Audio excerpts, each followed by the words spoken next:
واجعل الحياة زيادة لنا في كل خير، واجعل الموت راحة لنا من كل شر. اللهم لا يهزم جندك ولا يخلف وعدك. سبحانك اللهم وبحمدك، لا إله إلا أنت إلهنا وإله كل شيء. توكلنا على الحي الذي لا يموت، لا إله إلا هو، عليه توكلت وهو رب العرش العظيم، لا شريك ولا ند له، وهو خالق كل شيء، وهو على كل شيء قدير وبكل شيء عليم.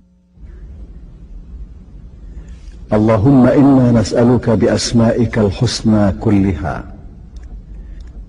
وباسمك الأعظم وبكلماتك التامة أن تجعلنا من عبادك الصالحين الفائزين بجنة النعيم، والذين لا خوف عليهم ولا هم يحزنون، وأن لا تدع لنا ذنبا إلا غفرته، ولا دينا إلا قضيته، ولا هما إلا فرجته، ولا مريضا إلا عافيته، ولا سائلا إلا أجبته، ولا حاجة إلا قضيتها وأنت راض عنا غير غضبان. اللهم إنا نتضرع إليك وندعوك وأنت القائل ادعوني أستجب لكم.